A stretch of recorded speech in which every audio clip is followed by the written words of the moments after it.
La Diagonale de l'Immo, une émission présentée par Raphaël Ollery, directeur du marketing d'AC Environnement, leader du diagnostic immobilier.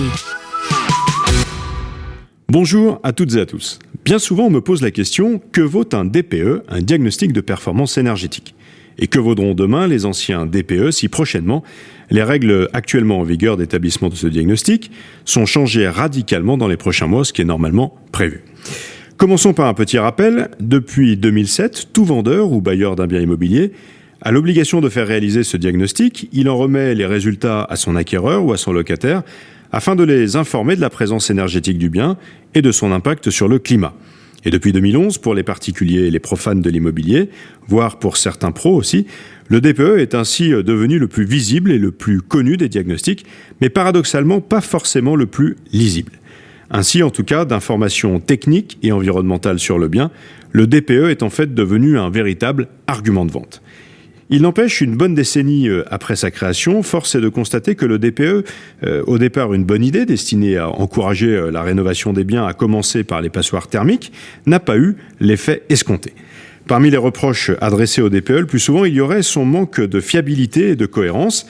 De multiples raisons peuvent expliquer ce manque de fiabilité. La principale d'entre elles, c'est déjà que les méthodes de calcul du DPE ne sont pas uniformes. Si bien que deux diagnostiqueurs peuvent obtenir des résultats différents pour un même bien.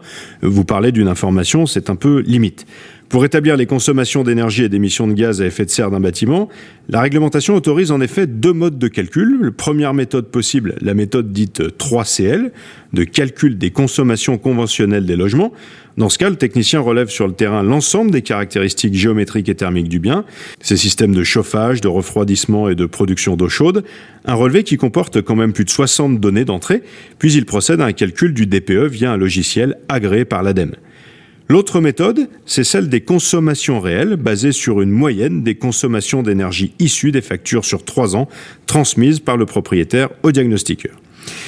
Pour pallier à ce flou et ces disparités de résultats, les pouvoirs publics et les professionnels travaillent à une méthode de calcul harmonisée, de référence, permettant ensuite de comparer les résultats qui peuvent l'être. D'autres mesures sont attendues à propos du DPE, avec notamment la fusion des classes F et G des étiquettes énergétiques.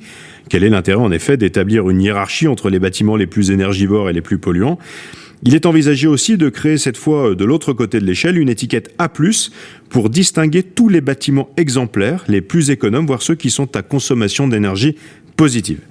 En revanche, et c'est une question sensible, personne ne sait si les anciens DPE, valables 10 ans normalement, conserveront leur validité bien que réalisés avec des méthodes de calcul moins fiables, ou bien s'il faudra systématiquement les refaire faire avec la nouvelle méthode.